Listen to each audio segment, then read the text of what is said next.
Hola, muy buenas noches. Estamos aquí en Fútbol de Cuates en esta edición de miércoles.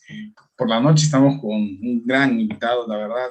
Es un honor tener a una persona con tanta experiencia en el fútbol. Y bueno, profesor Sebastián, buenas noches de igual manera. Paulo, ¿cómo estás? Muy buenas noches a toda la gente que nos está acompañando.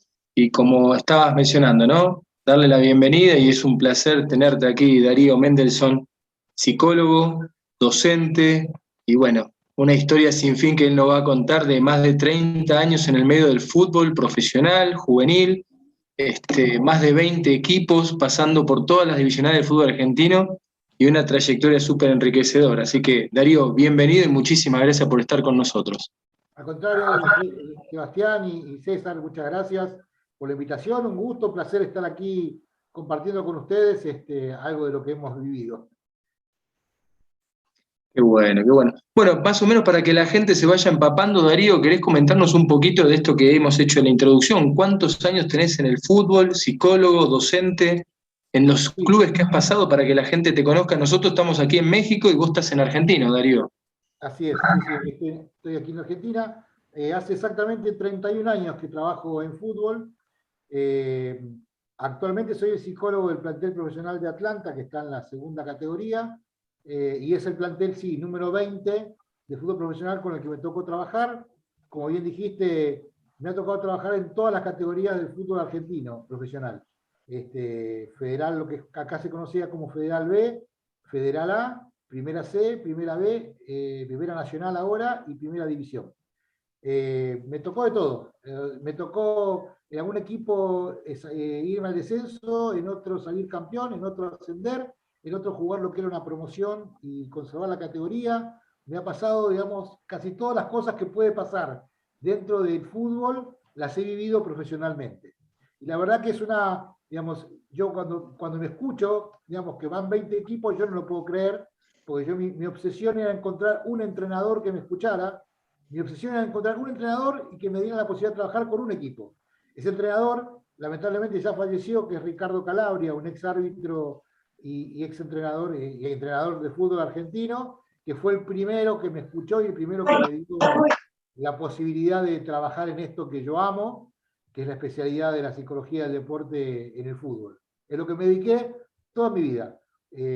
Todo lo que tiene que ver con mi actividad profesional justamente tiene que ver relacionado con el fútbol, porque hace más de 20 debe ser 24 años que soy profesor de diferentes escuelas de técnicos de fútbol, integro hace más de 15 años la Fundación El Futbolista, que es la fundación que pertenece al gremio de los futbolistas en Argentina, a futbolistas argentinos agremiados. Ahí nos ocupamos de darle posibilidades de estudio y de formación a los futbolistas, más que nada pensando en el día después. Mis pacientes son la mayoría futbolistas que tuve en algún equipo o entrenadores que conocí o que tuve de alumno. Quiero decir, todo gira en torno a lo mismo.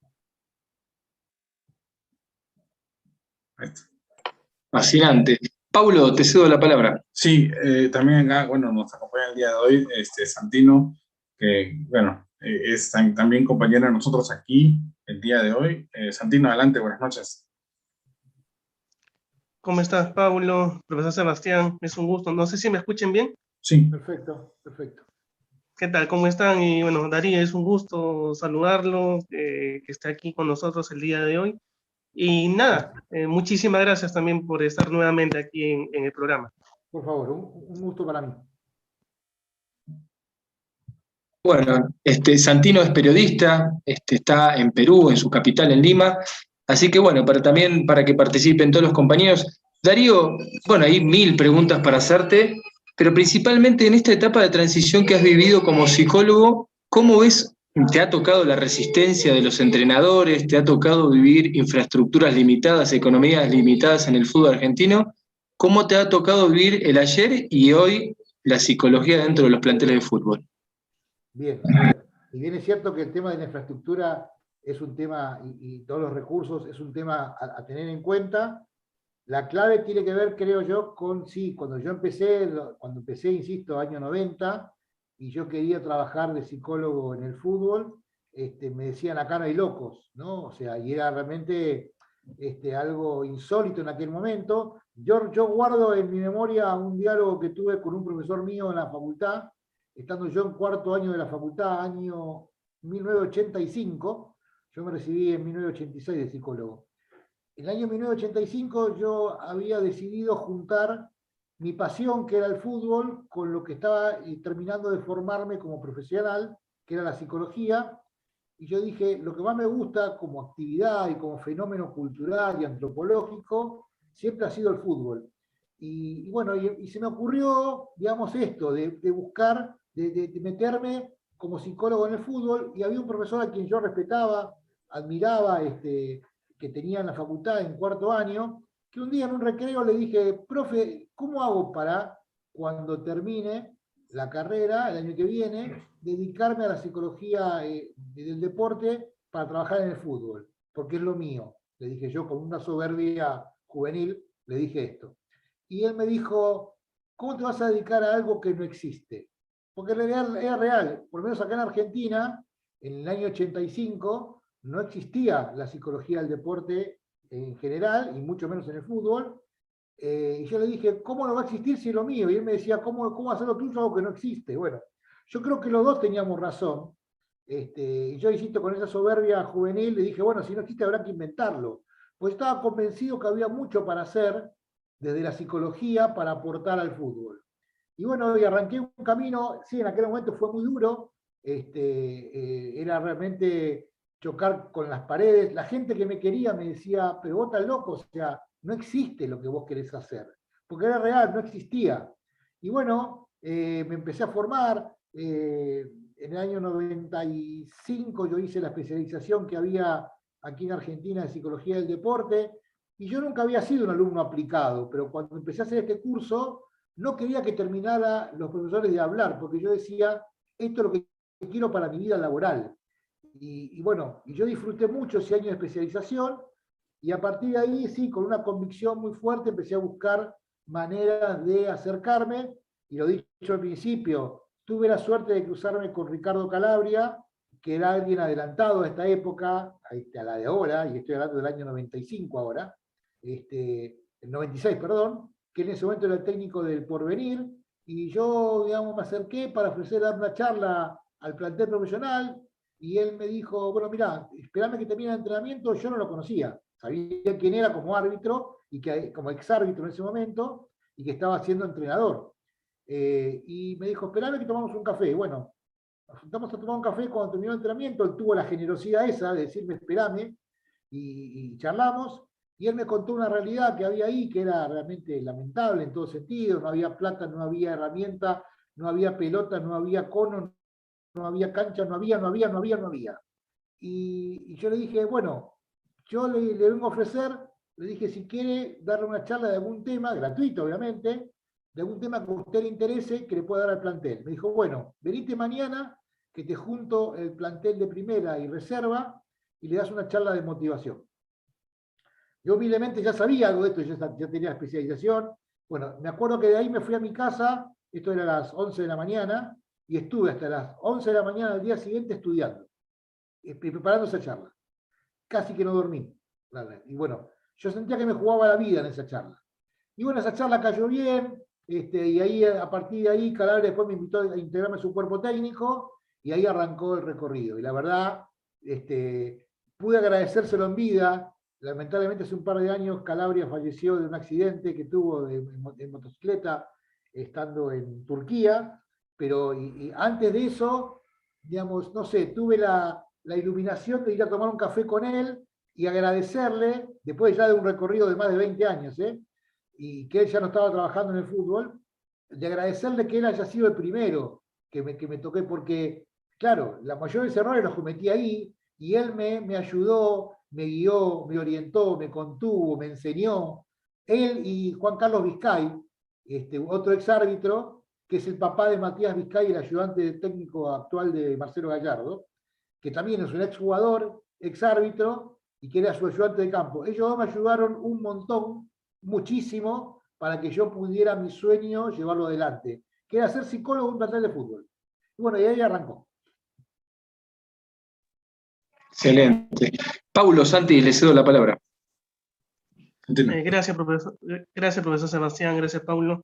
Darío, es muy importante, ¿no?, lo que nos comentas, porque si bien es cierto, anteriormente quizás no existía mucho el de un psicólogo deportivo que esté en un equipo de fútbol, pero ahora es necesario, ¿no? Es necesario para los equipos profesionales, las divisiones menores, incluso creo yo, es más necesario cuando un jugador es seleccionado, valga la redundancia, a una selección de fútbol, ¿no? Es más el trabajo que tiene que ser, creo, el psicólogo deportivo con esa transición que se da de un equipo a una selección.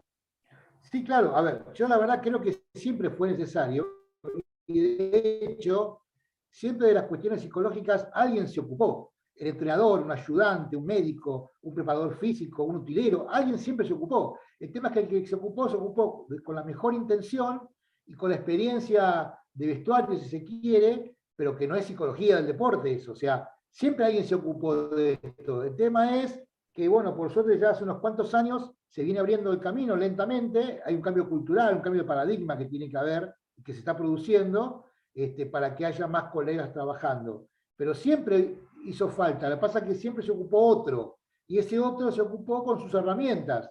Y además el fútbol es uno de los espacios más resistentes a todo el conocimiento científico. El pensamiento mágico en el fútbol tiene un lugar preponderante, prevalente, a mi gusto insólito y desmedido.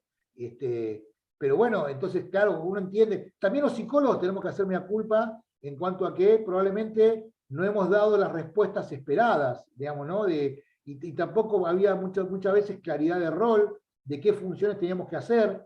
También nos encontrábamos con la inseguridad de algunos entrenadores que tenían miedo que el psicólogo le manejara algo o que lo expusiera en algo. Bueno, esto por suerte ha cambiado y viene cambiando. Creo que tiene que seguir cambiando. Hablo de Argentina, que es lo que más conozco. Hoy en Argentina la inmensa mayoría de los equipos tienen, por lo menos en sus formativas, más de un psicólogo. Los equipos más importantes tienen 2, 3, 4 psicólogos trabajando en las formativas. El espacio que viene más retardado es el que yo me ocupé siempre, que es el de fútbol profesional, pero así todo, en el fútbol profesional también se ha ganado más lentamente el espacio para colegas que se van insertando lentamente. Bien, es muy importante, Darío, lo que nos comentas, ¿no? Porque el trabajo, creo que del psicólogo deportivo es muy, muy importante y es una parte fundamental para no solamente los jugadores, ¿no?, sino el comando técnico para ver cómo, o mejor dicho, para ayudar un poco también al jugador a ver cómo se siente, a ver cómo están, por qué no rinden, qué es lo que se tiene que hacer para rendir mejor. Entonces, es un trabajo en conjunto, como nosotros habíamos conversado con el profesor Sebastián también, ¿no? Es un trabajo en conjunto en tanto directiva, cuerpo técnico y también jugadores, ¿no? Ese es lo Sí, ideal claro. también. Es un trabajo, sí, transdisciplinario que abarca un montón de disciplinas. Y ahí tocaste un tema que para mí es clave.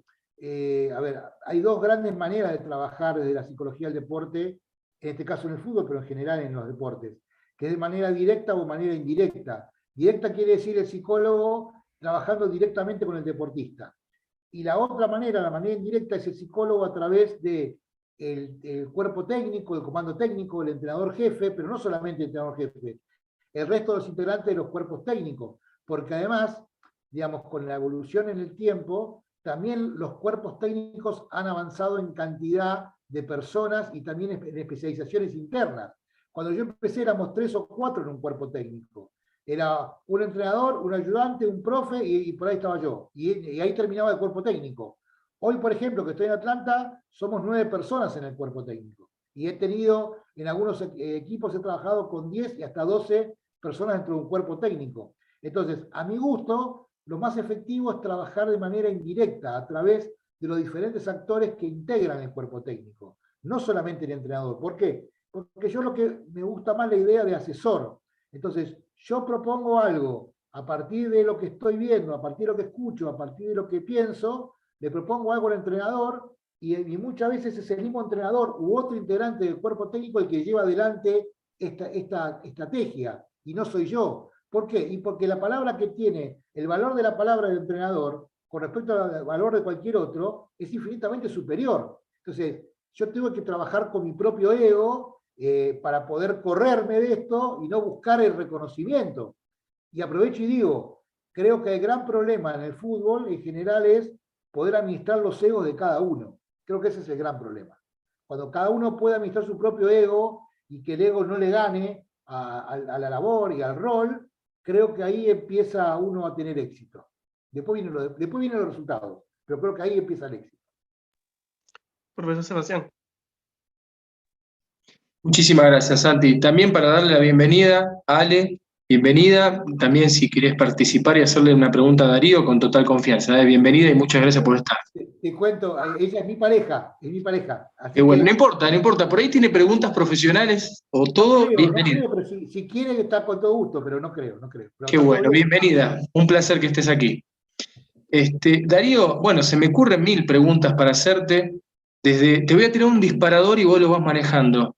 Preguntarte de lo que es la psicología y el coaching, esto que se está manejando muy actual y se está insertando mucho en el fútbol, tu relación o tu comparativa. ¿Cómo ves hoy, post pandemia, entre comillas, ¿no? El futbolista que ha estado tanto tiempo encerrado el 2020, que sabés que el ser humano no está diseñado para estar atravesando la situación de encierro, y cómo lo viviste hoy el jugador que ya puede tener esa experiencia de volver a salir, si le generó un trauma deportivo esto de estar tanto tiempo encerrado, miedos, inseguridades, y hoy volver a la actividad profesional. Te voy tirando esos disparadores para ver qué te parece en el coaching y esto de, entre comillas, post-pandemia, porque sigue estando, ¿no? Claro. A ver, te comento. Para poder tener alguna herramienta y poder hablar de esto, en su momento hice un curso que el título dice experto en coaching deportivo, el curso que hice. No me lo creo mucho, la verdad, no creo ser experto en coaching deportivo, pero para poder tener una respuesta profesional y seria, hice un curso que lo brindó la Asociación de Psicología y Coaching de Madrid, de España. Hice un curso que duró 2 años y medio, para poder tener más herramientas. A ver, yo digo, cuento lo que yo pienso de este tema.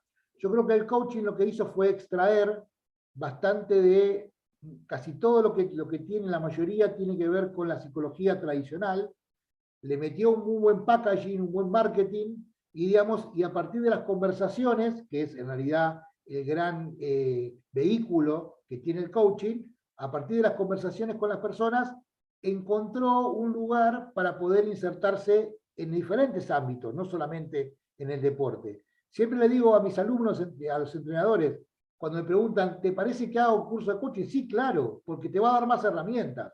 Ahora, el coaching no es la psicología del deporte, porque el coaching lo que hace es, a través de preguntas, ayudarte a que vos encuentres dentro de vos mismo las propias respuestas. Y en realidad está muy bien, yo lo que digo es mirar con un ojo. El psicólogo lo que hace es trata humildemente de ayudar también, en la medida de lo posible, a transformar conductas cuando hace falta, ¿no? Y también a tratar de ayudar a destrabar algunas cuestiones que desde lo potencial uno lo tiene, pero que no llega al acto. ¿Está bien? Entonces, bienvenido todo lo que tenga que ver coaching, pero no creo que sean reemplazables. En todo caso, creo que el coaching y la psicología del deporte son complementarios. ¿Está bien? Pero no creo que sean reemplazables. Esto es mi punto de vista con respecto al coaching. Y no recuerdo, perdón, lo otro que me planteaste. Perdón, sí, ya está. El tema de la pandemia y el encierro. Mirá, cuando fue todo el tema del encierro de la pandemia, yo estaba trabajando, y esto fue hasta hace 15 días, en Deportivo Merlo, un equipo que está en la 3ª categoría de fútbol argentino. Y realmente fue un problema para nosotros como cuerpo técnico y para los jugadores, porque al alargarse tanto, primero empezamos como este medio, por Zoom, a tener encuentros, digamos, diarios, después eran, digamos, día por medio, no sabíamos cómo hacerlo, después era un día sí, 2 días no, 2 días sí, así, fuimos buscando la manera, y había que contener a mucha gente que además entró en la disyuntiva, decía poder seguir ligado al fútbol, sobre todo los muchachos más grandes, que estaban en la curva descendente de su carrera. Muchos de ellos, esta pandemia y el aislamiento los retiró apresuradamente. ¿Por qué? Y al no poder estar en contacto, no poder manejar físicamente su cuerpo, esto les terminó jugando en contra a muchos de los que no solamente tuve yo, sino muchos jugadores que nos han consultado en todo ese tiempo. Ahora sí lo que veo, a partir de que se pudo reabrir y que se pudo volver a los entrenamientos, y ahora ya casi normal, más allá de que no hay público en la cancha, y que se respetan en algunos lugares sí, en otros no los protocolos, digamos, ahora el futbolista, una vez que recuperó la cotidianidad de poder entrenar y de poder compartir, aunque sea acotadamente, el vestuario con los compañeros y los viajes y todo esto, digamos, en general ahora el futbolista lo disfruta de otra manera, pero lo hemos padecido todos el tema, porque nadie estaba preparado para todo lo que nos tocó vivir. Y bueno, en el camino hubo gente que pudo a partir de la resiliencia reinventarse y otra gente que lamentablemente quedó afuera por diferentes circunstancias, de edad, de falta de motivación, de problemas económicos, obviamente, porque esto afectó a todo tipo de, digamos, de estamento y de todo tipo de actividad. Así que yo lo que veo es que a partir de que se volvió a la posibilidad de entrenar diariamente de manera presencial, bueno, el jugador y todos los que integramos, digamos, este mundo, pudimos disfrutar, volver a disfrutar de lo que queremos, que es estar en el contacto diario, en el entrenamiento al aire libre con otros jugadores, digamos, y que esto siga fluyendo. No sé si contesté, pero bueno. Sí, no, súper clarísimo, buenísimo. Santi, Paulo.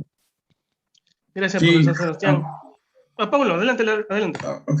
Sí, justo yo quería preguntarte, Darío, ¿cómo, por ejemplo, ¿no? ¿Cómo has visto tú en los planteles profesionales el día a día con estos jugadores que tienen más presión en el campo por poner el jugador talentoso, por así decirlo? A ver, en mi experiencia, el jugador talentoso, hay algo que se repite. El jugador talentoso quiere que lo quieran, quiere afecto. Él tiene que crear fútbol. Para crear, quiere que lo quieran. En cambio, por ahí, un defensor en contrapartida, hay que darle tarea. El defensor no necesita que a ver, todos queremos que nos quieran, está claro, ¿no? Pero digo, yendo puntualmente al fútbol, digo, el defensor, si vos le das tarea para él y le decís lo que tiene que hacer el que está al lado, que está adelante, que está atrás, al costado, en general el defensor con eso está bien. En cambio, el que tiene que crear juego, quiere que todos lo quieran, quiere que el entrenador lo quiera, que el resto del cuerpo técnico lo quiera, que sus compañeros lo quieran, que los dirigentes lo quieran, que los utileros lo quieran, que la gente lo quiera, que el periodismo lo quiera. Quiere mucho, ¿está bien? Y cuando él se siente querido, en general da su mejor versión. Entonces, digamos, en general esa gente hay que tratarla de una manera particular. Lo digo porque me tocó, en las diferentes categorías, esto que estoy diciendo se ha repetido. En las diferentes categorías que me tocó trabajar, que el que tiene que generar juego, crear juego, necesita afecto. Entonces, si vos le das afecto, y esto inclusive me ha traído discusiones con mi jefe, los entrenadores, que a veces yo le digo, mirá, me parece que vos querés sacar la mejor versión de fulano, de tal jugador, bueno, entrarle por el afecto. Bueno, pero yo no soy muy afectivo, me dice un entrenador una vez. Bueno, está bien, yo creo que el liderazgo es servicio. Yo creo que uno tiene que hacer, desde el liderazgo, tiene que ponerse al servicio del jugador y tratar de lograr sacar la mejor versión del jugador. Yo siempre digo esto, todos los que trabajamos en el fútbol, cada vez que llegamos a un plantel, nuestra obligación es tratar de que cuando nos vayamos de ese plantel, la mayoría de esos jugadores estén mejor, en el amplio sentido del término, digamos, de lo que estaban cuando llegamos. Si después se alcanzó para ganar un partido, dos, un campeonato, lo que fuera, mejor. Pero creo que nuestra tarea como profesionales es tratar de mejorarlos en todo sentido. ¿Está bien? Entonces, yo creo que uno tiene que hacer el trabajo. Yo me formé con un profesor que es cubano, Francisco García Ucha, que es una eminencia a nivel mundial de la psicología del deporte, y que él decía, con este tono de los cubanos, chico, tú tienes que hacer el trabajo e irte a casa, me decía, ¿no? O sea, que uno tiene que hacer el trabajo de la mejor manera posible y luego no quedarse atado a los resultados. Uno tiene claro que los resultados, digamos, permiten seguir trabajando o no. Lo tengo claro, todos lo tenemos claro. Pero yo no me puedo quedar pegado a resultados, yo como profesional.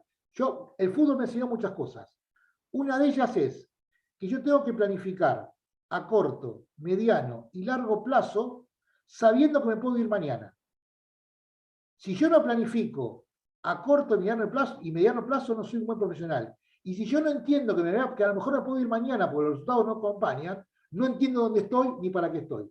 Entonces, parece una dicotomía, pero yo creo que uno tiene que convivir con estas dos cuestiones. Uno no puede dejar de planificar y de hacer lo que uno cree lo mejor para el plantel con el que trabaja. Aunque no desconozco que los resultados me lo pueden permitir o no.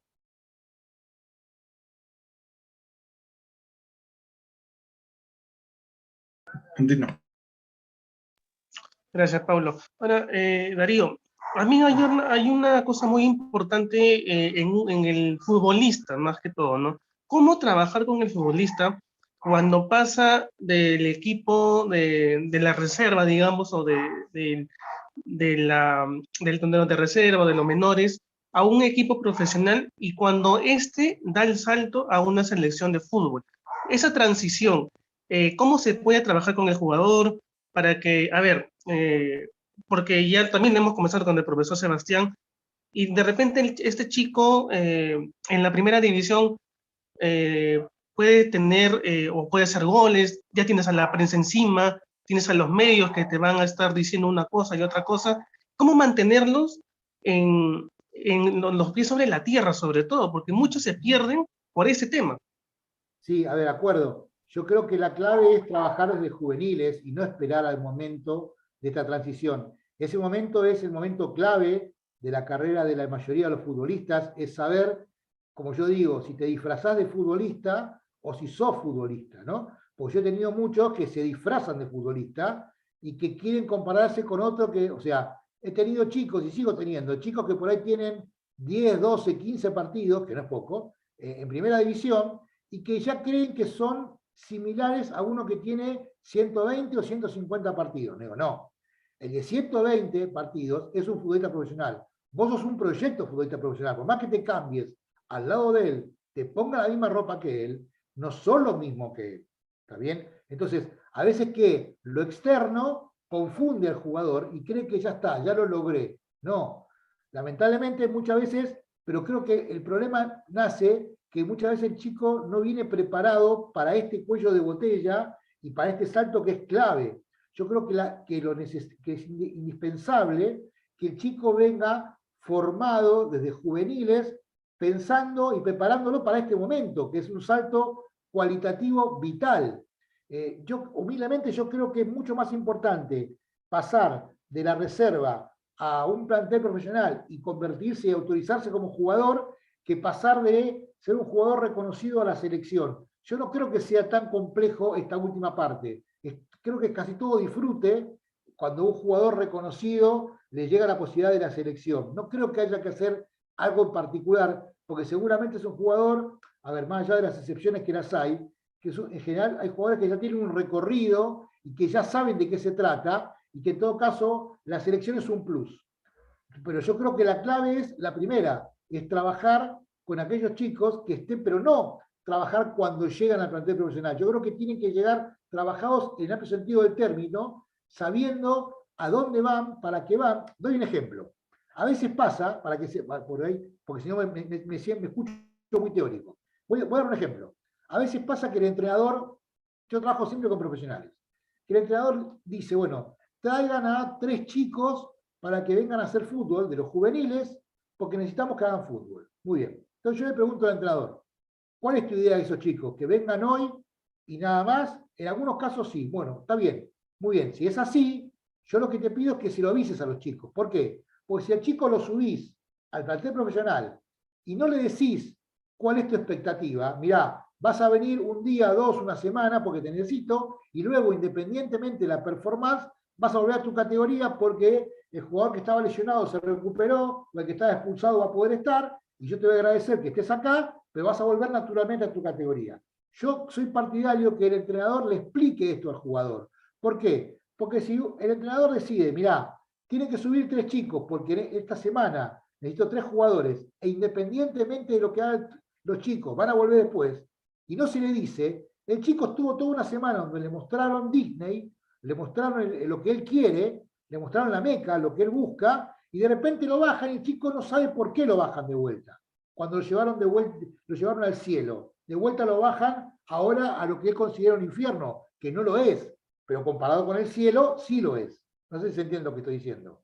Entonces, yo soy partidario de hablar y que a veces pasa que el entrenador dice, bueno, pero si la rompe toda y si se destaca, la vamos a dejar. Bueno, fantástico. Eso no hace falta, porque si se destaca, va del suyo que lo vas a dejar. Pero digo, si vos tenés claridad al entrenador de que este jugador es temporal, que va a estar con nosotros, decíselo, para que él no viva como un castigo cuando tenga que volver a su categoría. Entonces digo, desde ahí, te doy un ejemplo, este tipo de cuestiones para mí son claves para ir acompañándolo al chico en ese crecimiento y que él no lo viva como una distinción y luego como un fracaso, volver. Ahora, Darío, si me permites, también quisiera hacerte otra consulta. Hay muchos muchachos que están empezando en el fútbol que idealizan siempre a un jugador estrella, que ya está con partidos encima, torneos encima, mundiales encima, por ejemplo.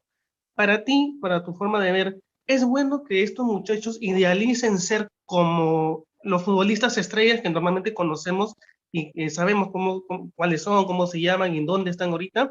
¿O es mejor que cada uno de ellos se vaya caminando y que tengan una identidad propia? A ver, obviamente que es indispensable la identidad propia, pero primero, a ver, más allá de lo que yo puedo pensar, lo que dijiste es real. La inmensa mayoría de los futbolistas tienen un ícono, tienen un modelo, digamos, y que aparte yo lo compruebo en uno de los trabajos que yo hago, que es una encuesta motivacional. Yo les pido que elijan un personaje, cualquiera. No les digo del fútbol, ¿eh? Sí les digo un personaje o una persona, alguien que no sea ellos. Y que le pongan ellos a esa persona o personaje 10 deseos que ellos creen que esa persona o personaje tiene. ¿Está bien? Y a ver, y en este juego, o en esta encuesta, la inmensa mayoría de los futbolistas ponen históricamente a Diego Maradona, luego en su momento a Francesco, ya hablo en Argentina, ¿no?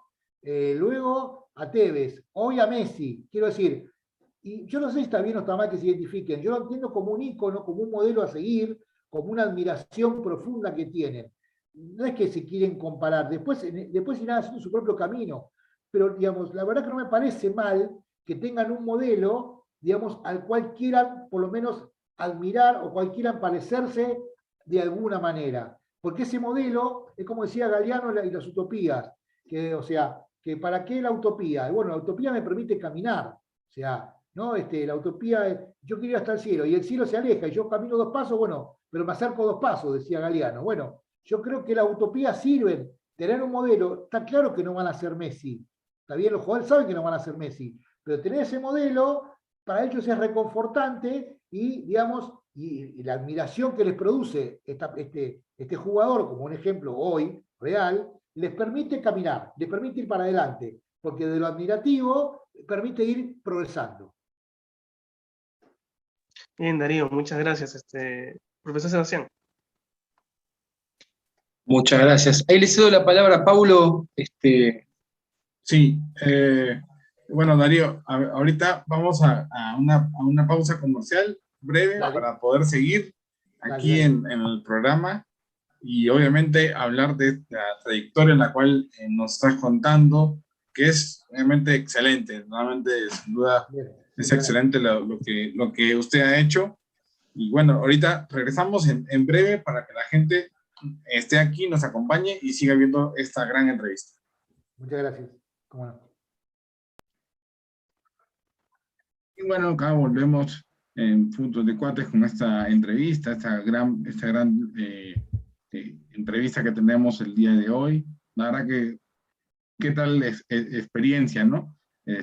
Con alguien como Darío. Y quería preguntarle a Darío, ¿cómo, por ejemplo, es ser un futbolista de selección argentina? ¿Cómo usted los ve psicológicamente a ellos desde afuera? A ver, me ha tocado trabajar con jugadores que luego estuvieron en la selección. ¿Cómo los veo? En general creo que hay una característica que es predominante, que es la competitividad, las ganas de seguir, digamos, de ir por la gloria, ¿no? El tema yo lo que veo en la idiosincrasia, por lo menos del futbolista argentino, es de la competitividad, el querer siempre más, digamos, para mí el mejor modelo y el más sencillo que lo explica es Messi, digo, ¿no? ¿Cuál sería el motivo por el cual Messi seguía viniendo a jugar a Argentina exponiéndose a que mucha gente lamentablemente lo criticara porque no lograba ganar algo con la selección? aprovecho para decir que cuando Argentina hace poquito ganó la Copa América, me puse más contento por Messi que por mí, quiero decir, porque creo que Messi se lo merecía más que nadie, porque se exponía cada vez que venía acá, que un montón de gente que no entiende nada de lo que va esto, lo criticaba y decía que a él no le importaba, que le importaba más que la Barcelona. Quiero decir, yo lo que valoro del jugador argentino promedio es el afán de la gloria, el afán de quedar en la historia, el afán de ir por más, y que no tiene que ver con el dinero. Está bien, está claro que esos jugadores de la super elite, no hay nada del dinero que les mueva la aguja, son hiper multitrillonarios, ¿está bien? Y vienen por el deseo de gloria, y yo valoro eso, creo que es una cualidad distintiva, me parece, del jugador argentino, de ir siempre por más, por la gloria, por quedar en la historia. Creo que esa es la característica más importante que yo he visto de jugadores que he tenido, que han estado en la selección antes o después de que yo lo he tenido. Siempre quieren más. Profesor. Muchísimas gracias, Paulo. Darío, te voy a hacer una pregunta que es medio tabú, que lo hemos abordado en otras programaciones, pero es justo el ámbito que estás llevando a cabo. Esto, ¿cómo que se está poniendo mucho de moda, lamentablemente, pero ha transcurrido a lo largo del fútbol mundial? ¿Por qué el tema del suicidio de los futbolistas? ¿Qué le pasa? ¿Cuál es el patrón? Si es propiamente el futbolista, los directivos, el contexto, el entorno. Esto lo hemos abordado y vos que conocés el tema, ¿qué es lo que le lleva al futbolista estando en actividad o a posteriori? Lo hemos vivido con árbitros, con gente del fútbol, con juveniles, y no importa la nacionalidad. ¿Por qué crees que pasa eso, Darío? A ver, obviamente cada persona es un mundo, pero sí creo que y obviamente cada historia no puedo hacer una generalización, porque sería, digamos, realmente irrespetuoso de mi parte, pero sí creo que sí creo que hay algunos denominadores comunes. Creo que el fútbol es el gran dador de identidad, ¿no? O sea, yo creo que es esto, el fútbol te da una identidad. Y lamentablemente me ha tocado laboralmente ver muchas personas que digamos, su identidad empieza y termina en el fútbol. O sea, soy solamente futbolista. Le digo, no, vos sos una persona que juega profesionalmente al fútbol y que además debería tener otros intereses y otros espacios y otras cuestiones y otras cosas en tu vida. El tema es, creo yo, muchas veces pasa que hay muchos futbolistas que su vida pasa exclusivamente por el fútbol. Y lamentablemente hay algunos que hay un denominador común, que muchas veces cuando el fútbol como actividad se les termina, no están preparados para seguir, para otra cosa, y ahí creo que aparece un cóctel de alguien que pierde su identidad, pierde el ingreso que tenía, pierde la valoración, pierde el lugar inclusive en su familia también, porque era el dador, digamos, económico, y hasta pierde eso, pierde valor su cuerpo y tiene apenas 35, 40 años, está en menos de la mitad de la vida, y sin embargo, para el fútbol es un jubilado. Y para colmo, si no se preparó para el día después, no sabe qué hacer. Entonces, en ese cóctel, creo yo que ahí a veces no hay salida, sobre todo cuando no hay plan B, digamos, y esto lo he charlado con un montón de gente de fútbol, por eso me arriesgo a decir que acá había un denominador común, el tema de la identidad. No conozco yo factor identitario más fuerte que el fútbol. Por esto remanido de que uno puede cambiar casi de cualquier cosa, menos de equipo de fútbol.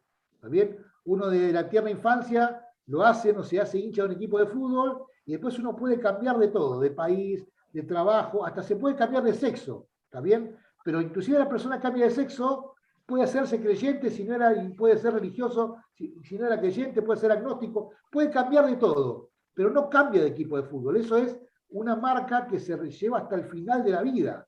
Y esto es muy fuerte, y cuando el fútbol de alguna manera te deja a un costado como labor, si vos no tenés otras herramientas desarrolladas, se te cierra todo. Entonces, lamentablemente, no hay salida para muchos. Entonces, yo creo que de ahí viene, porque yo he investigado en algunos casos que ha pasado aquí en Argentina, y esto que estoy contando es como una especie de denominador común. Justo ahí, para pasar la palabra a Santi, justo lo que vos mencionabas aparece en la película El secreto de sus ojos, ¿no? Cuando Francella dice, lo que uno nunca puede cambiar... De pasión, claro, es que esto de Sacheri es así, uno puede cambiar de cualquier cosa, pero no cambia de pasión.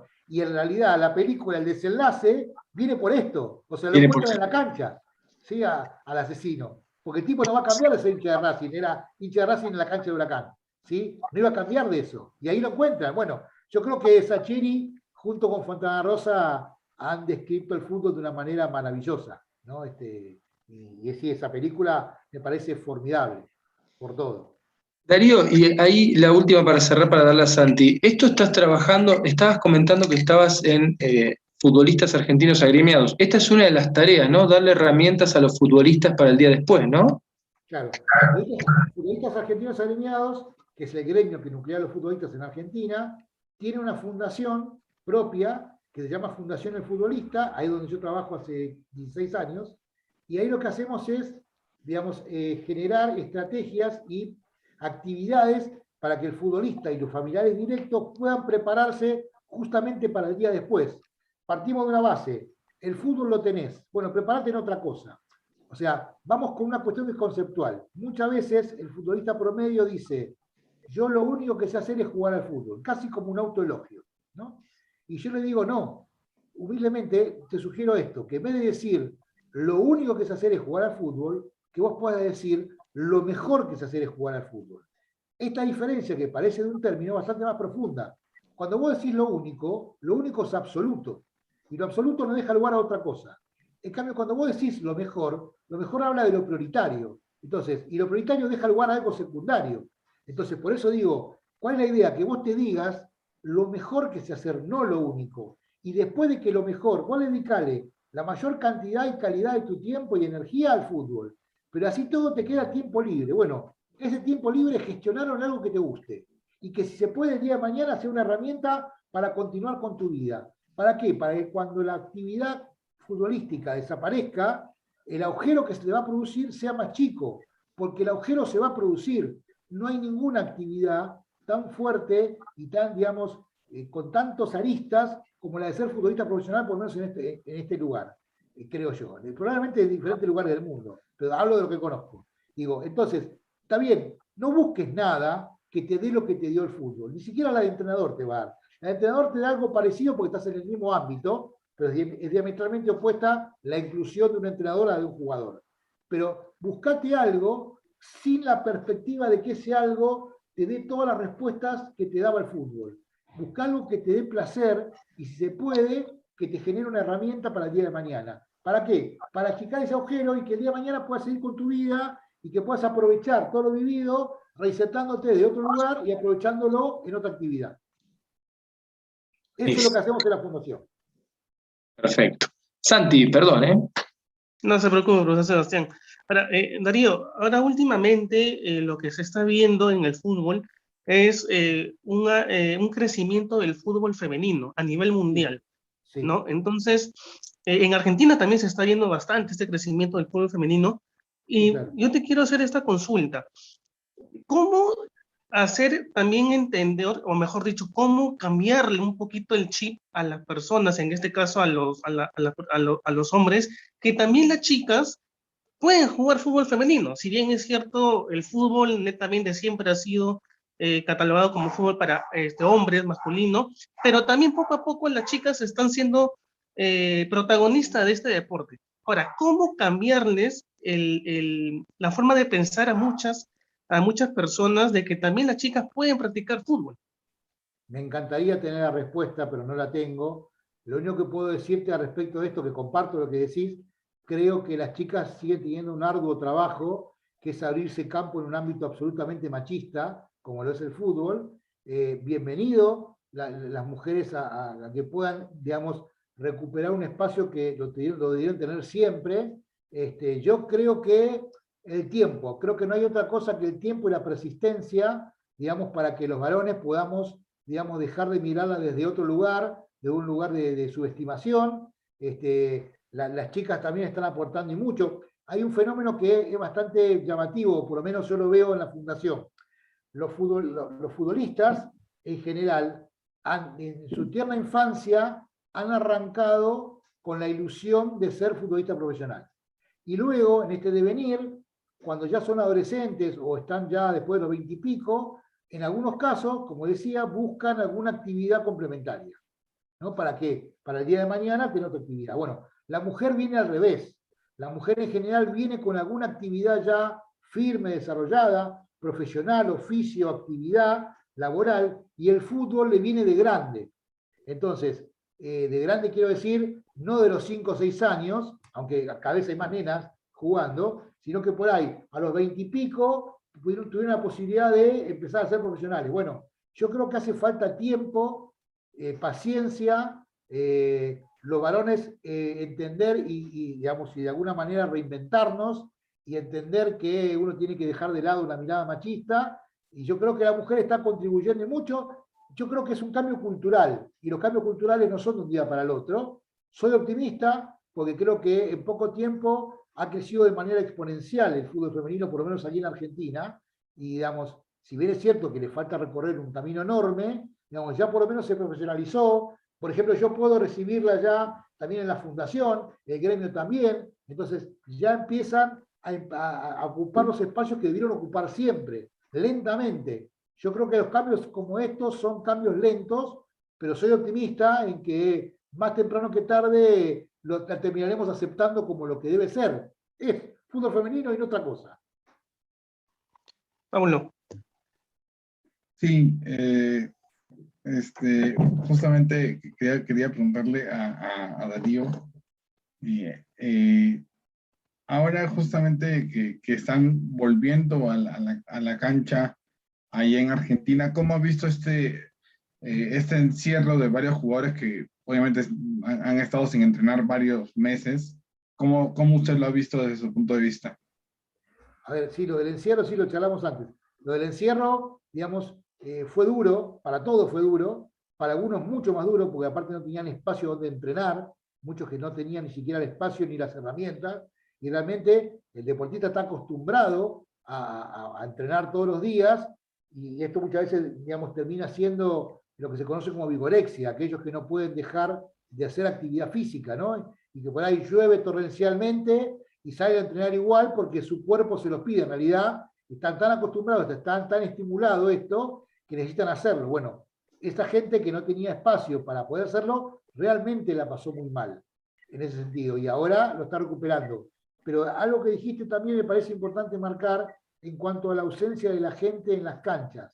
Sí. Esto ha modificado bastante, creo yo.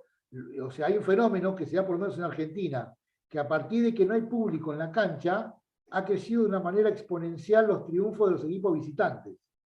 Muchas veces se dice que los de afuera no juegan. Bueno, es mentira.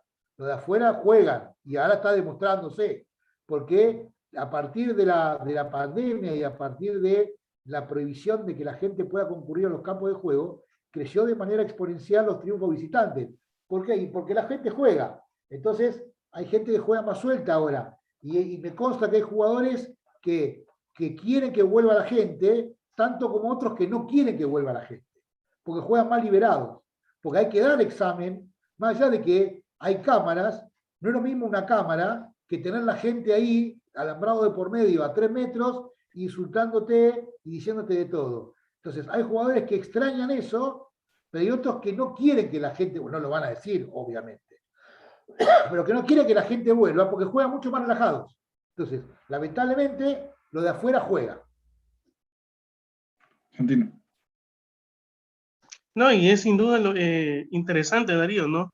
Porque son factores, aunque quizás pensemos que son factores que no tienen importancia, pero sí tienen una gran importancia, ¿no? Sobre todo en el nivel anímico del jugador, porque, a ver, viéndolo bien, que esté la hinchada o que esté un equipo de fútbol apoyando al equipo local, lógicamente va a tener una presión el equipo visitante, ¿no? Entonces, es un factor importante y determinante, creo.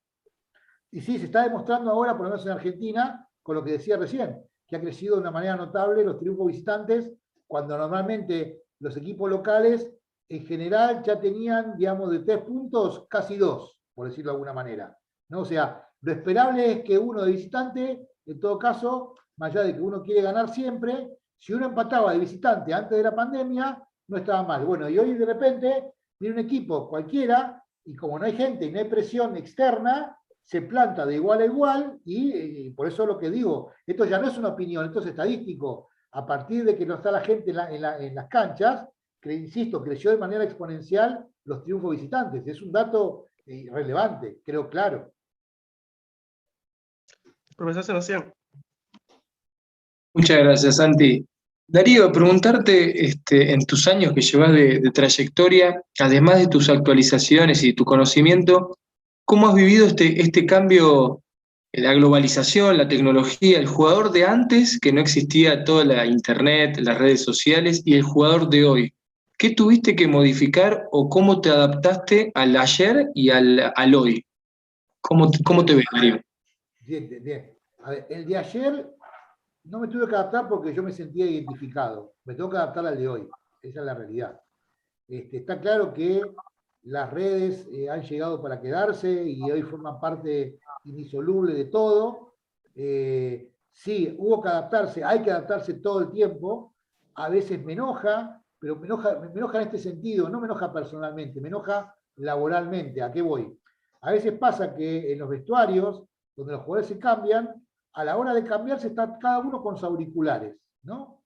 Y como ahora en general los vestuarios tienen lockers, o sea, tienen esta cosa individual, más todavía están como uno al lado del otro, pero que están ahí y que no se comunican. Entonces están todo el tiempo con auriculares, y ahora para cómo con los inalámbricos, con lo cual ni te das cuenta que están. Entonces, vos le hablas, uno pasa, le habla y te mira y no se da cuenta que le hablaste porque está con los auriculares inalámbricos. Digo, a ver, bienvenido a toda la tecnología, y formidable la tecnología, realmente hay un montón de cosas que son formidables, pero sí creo que ha cambiado también algunos paradigmas, ¿no? O sea, lo hablo con los exjugadores. A ver, después de tantos años, hoy hay un montón de entrenadores actualmente que yo tuve de jugador y los veo y tengo contacto. Entonces, me acuerdo de un entrenador que está dirigiendo aquí en Primera División que me dijo un día, escuchame, me cambiaron el fútbol, ¿me puedes ayudar? Me dijo, entrenador hoy, ¿no? Tiene 50 años, entrenador. Y me dice, nosotros, él me decía, cuando éramos jugadores, escuchábamos al entrenador y nos importaba lo que nos decía el entrenador. Hoy los jugadores están más pendientes de las redes sociales que lo que dice el entrenador. Y es verdad, hoy hay que adaptarse a esto. El tema es encontrar un equilibrio, digamos que tampoco es que, porque también me pasa esto laboralmente. Un jugador X tiene un buen partido, una muy buena performance. El jugador lo ve, el entrenador o el cuerpo técnico se lo reconoce, los compañeros lo valoran, los dirigentes lo ven, el público lo aplaude. El comentario periodístico va por ahí, pero en las redes sociales lo critican y el tipo está toda la semana amargado. ¿Por qué me dijeron esto? ¿Y por qué se metieron con esto? Y yo digo, bueno, entonces ya estamos en un problema, le estamos dando entidad a algo que no debería dársele. Muchas veces la performance de un jugador termina a partir de los comentarios de las redes sociales. Entonces, yo no se me ocurriría cercenarle nada a nadie, pero yo lo que sí le digo a mis jugadores es que si vos vas a leer las redes sociales y te van a modificar lo que vos pensás, pues entonces no la leas. Ahora, si vos querés leer, bienvenido. Ahora, si vos le vas a dar entidad a lo que opina alguien, a través de una computadora, en el anonimato, y muchas veces probablemente desde la envidia y del desconocimiento, bueno, nada, el problema es tuyo que estás dando jerarquía y entidad a algo que no deberías dárselo. Entonces, era mucho más fácil por ahí, hace 30 años atrás, o 20 años atrás, que también veo un común denominador que ha cambiado de paradigma, ¿no? Insisto, y lo hablo con los exjugadores. Los exjugadores que hoy tienen, digamos, 45, 50 y poco más, que son los que yo empecé a trabajar, en general esas generaciones tenían un común denominador. Buscaban la gloria deportiva para luego ganar plata. Y hoy el paradigma es al revés. Hoy es, dame plata y me voy a donde sea y en las condiciones que sea y y a lo que venga, y no me importa lo deportivo. O sea, se cambió el paradigma. Está bien, ha cambiado la sociedad, ha cambiado un montón de cosas, pero eso es un problema porque nos cuesta, a los que trabajamos en esto, generar identidad, generar pertenencia, porque el chico lo que está buscando es cuántos dólares me van a dar y donde me den más dólares me voy. Entonces, he tenido jugadores que estando acá en Argentina me dicen, me voy a Vietnam a jugar. ¿A dónde? A Vietnam.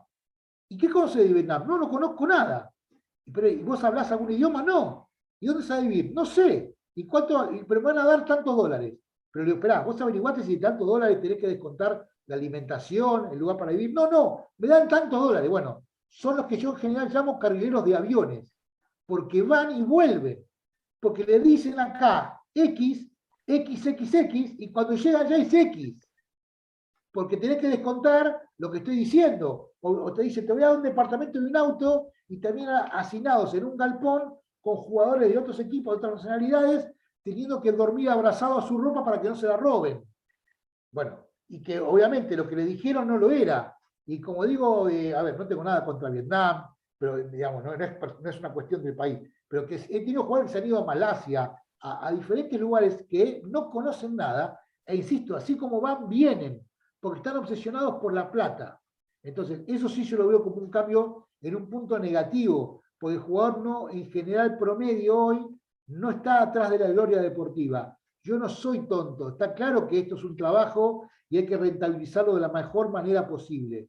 Pero este cambio de paradigma, a los que trabajamos en esto, nos complica, porque es muy difícil generar identidad grupal. Y uno sabe que si no se genera la identidad grupal, es muy difícil tener un logro deportivo. Es muy difícil. Clarísimo. Ahora, Santi. Darío, es algo muy importante lo que has dicho, porque no solamente creo yo que el jugador actualmente se busca ganar más dinero, sino lo que busca con esto de las redes sociales es ser visto y que sea reconocido, ¿no? Y mucho deja de lado el tema futbolístico. Y yo creo que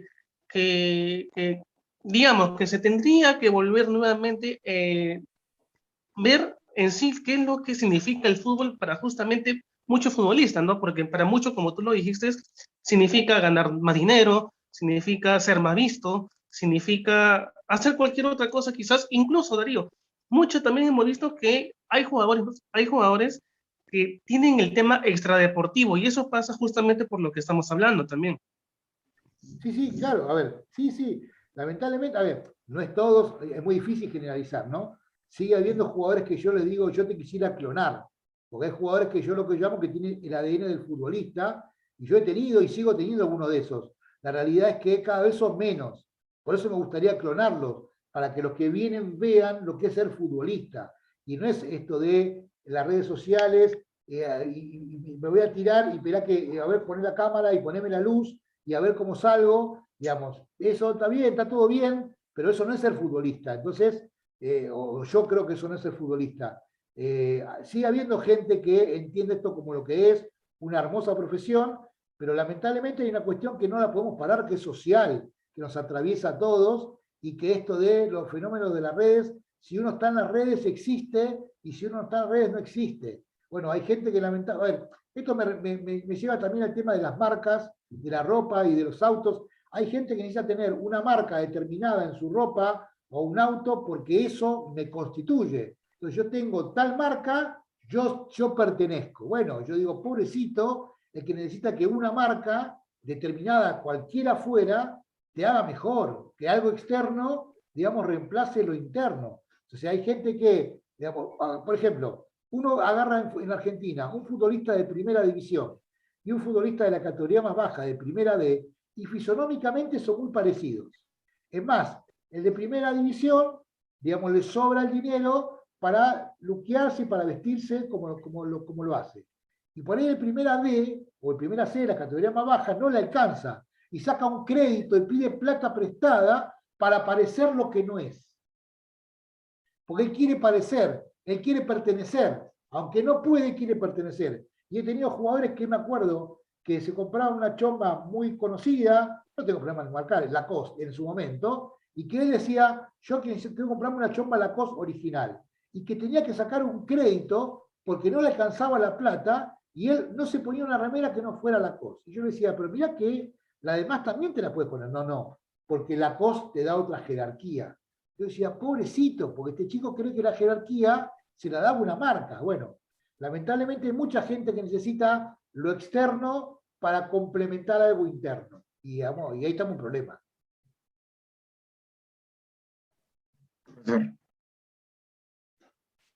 Sí, nada más para redondear el concepto de Darío y cederte la palabra a Paulo y Santi. Esto no sé cómo lo ves a Marcelo Bielsa, ¿no? Que no es una persona que creo No, fue el precursor, admiro profundamente a Marcelo Bielsa. que Admiro no, viste que no es una persona muy, menos de redes sociales, que sus atuendos siempre son más de educación física. En esto que vos mencionabas, las imágenes, ¿no? Entonces Marcelo creo que fue el precursor de esto que estás mencionando, ¿no? pero por todo admiro a Marcelo Bielsa. Soy realmente un admirador absoluto, porque si hay alguien que es coherente en este medio es este señor, y que ha mejorado siempre a la gente con la que trabajó, y que tiene unos valores que me encantaría que los tengamos todos acá. Admiro profundamente a Bielsa. Me resisto a seguir hablando porque no soy objetivo. Realmente, me gustaría clonarlo a Bielsa, la verdad, porque, a ver, el día que devolvió el gol, el día que le dijeron por qué se dejó hacer el gol, y él dijo, yo no me dejé hacer ningún gol, devolví. Bueno, ¿quién puede hacer esto en este nivel de competitividad? Marcelo Bielsa, ¿está bien? O sea, devolvió lo que no era de él. Digamos, yo quiero eso para mi país. Yo quisiera gente como esa. Yo quisiera eso. Lamentablemente está en Inglaterra, no acá. Y eso que con eso que vos estás mencionando no logró el ascenso, lo pasó en una semifinal. Perdió. Pero bueno, me alegro por el presidente del club que entendió que tenía al mejor y lo bancó, y bueno, y después tuvo el premio, ¿no? La verdad que sí, he seguido, la verdad que no soy cultor del fútbol inglés, pero miro cuando puedo al Leeds, la verdad que lo miro, por Bielsa, ¿eh? Quiero que gane Dignificó Bielsa, completamente la profesión. totalmente. Siempre quiero que gane Bielsa, yo quiero que le vaya bien, siempre. Qué bárbaro. Paulo, Sí, sí, la verdad que ha sido excelente charla y ya para concluir aquí, quisiera preguntarle sobre Scaloni, ¿cuál es su opinión del técnico de la selección? A ver, obviamente visto desde afuera, me parece que ha sido muy inteligente. Yo creo que en ese nivel lo más importante es administrar los egos, ¿no? Porque si hay un lugar donde hay que administrar los egos, es en la selección, en cualquier selección, pero estamos hablando de Argentina. Digo, yo creo que ha sido muy inteligente, cultor de un perfil bajo, y la verdad que me parece, digamos, y que los jugadores lo respeten y lo valoren, evidentemente es un gran mérito de él. Me parece que ha sabido manejarse, no ha accedido a tentaciones de algunos medios y de algunas cosas que le proponían salirse del rol, y creo que los jugadores por eso también lo han bancado. Con todo respeto, creo que en ese nivel no es tan importante lo que puede saber o no de fútbol. Creo que en ese nivel lo más importante es administrar el grupo y saber llevarlo. Insisto, con todo respeto digo, porque la mayoría de entrenadores están capacitados para estar en ese lugar. Pero digo, evidentemente la conducción grupal creo que es una de las claves, y me parece que Scaloni, siendo un entrenador muy joven, no habiendo tenido experiencia de dirigir equipos como entrenador, sino que como ayudante en su momento digamos, de Sampaoli y demás, digamos, realmente creo que se ha reinventado y que ha entendido claramente su rol, y por eso creo que los jugadores lo acompañan. Profesor Santino, adelante, por favor. yo la última, Darío, para ya que cierre Santi, hoy es muy cortita. Hoy el técnico es más, esto que vos mencionabas de las emociones, ¿es más un moderador de emociones que propiamente un estratega? Yo creo que sí. Yo estoy convencido que para ser entrenador hay dos variables que son indispensables entender. Dos procesos, que es el proceso de comunicación y de liderazgo. Yo creo que para ser un buen entrenador, si vos entendés el proceso de comunicación y entendés el proceso de liderazgo, tenés grandes posibilidades de ser un buen entrenador. Si además sabés de fútbol, fabuloso. Ahora, si vos sabés de fútbol y no entendés de qué se trata el proceso de comunicación y no entendés el proceso de liderazgo, probablemente no te vaya bien, y ahí no voy a dar nombres, pero hay un montón de ejemplos en Argentina que, sabiendo un montón de fútbol, no han podido ser exitosos como entrenadores porque no entendían. Cuando digo entender el proceso de comunicación, me refiero a no solamente saber hablar, sino saber escuchar y no oír. A ver, o sea, escuchar al otro y no hablar en paralelo, y entender lo que implica que el otro pueda decir lo que piensa y que vos lo recibas amorosamente, independientemente que después le des lugar más o menos. Y entender el proceso de liderazgo tiene que ver que un entrenador, cuando llega, siempre es un líder impuesto. El gran desafío es luego ser un líder adquirido. Y en ese camino, ese líder tiene que convivir con liderazgos naturales que hay en todos los grupos. Entonces, muchas veces un entrenador inexperto, inseguro, se enoja con esos liderazgos naturales del grupo porque lo ve como una amenaza. Pero si lo ve como una amenaza, el problema es de este entrenador que no está formado y que no entiende que él como líder tiene que alentar otros liderazgos y no que se sienta atacado o que se sienta amenazado por estos liderazgos. Por eso digo, entender el proceso de comunicación y entender el proceso de liderazgo, a mi gusto, es mucho más importante que saber tanto de fútbol. Buenísimo. Santi.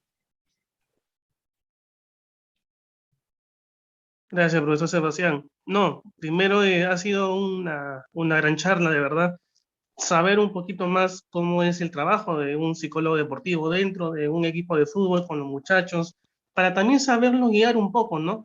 En este camino tan, digamos, el camino tan corto que es de un futbolista también, porque si no hace bien las cosas, también es muy corto la profesión, el camino. Y Darío, primero agradecerte por estar aquí con nosotros, haberte tomado, dado tu tiempo para hablar de esto, que es muy importante, y esperemos que no sea la primera vez, sino tenerte nuevamente en algún otro programa. No, bueno, al contrario, el agradecido soy yo, a Sebastián, que no le alcanzó con ser alumno, sino que insistió, hace como 12, 13 años que fuiste alumno, creo, ¿no? Por ahí, si no recuerdo, no sé en qué año te recibiste. 2010, estuvimos ahí juntos en River en la carrera. 11 años, bueno, que un ex alumno se acuerde de mí, la verdad que ahí me llena de orgullo y de emoción, y que quiera seguir escuchándome, digamos, la verdad que me pone muy contento, así que el agradecido soy yo por este espacio, fue muy grato para mí, y estoy a disposición las veces que ustedes quieran, y insisto, y sobre todo, gracias a Sebastián, porque después de haberme sufrido como profesor, digamos, se acuerda bien de mí, y esto para mí es muy grato. No, gracias a ti, Darío. Paulo. Sí, no, gracias, la verdad, gracias a todos en esta charla.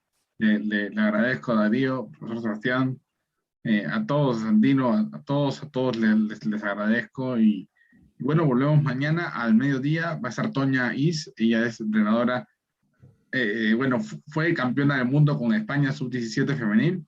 Va a estar con nosotros mañana. Ella está en España actualmente, fue entrenadora del Pachuca femenil hasta hace muy poquito. Ella se quiso ir a España nuevamente a probar por allá nuevos caminos, así que va a estar con nosotros mañana a conversar con esta entrenadora que tiene mucho que contar.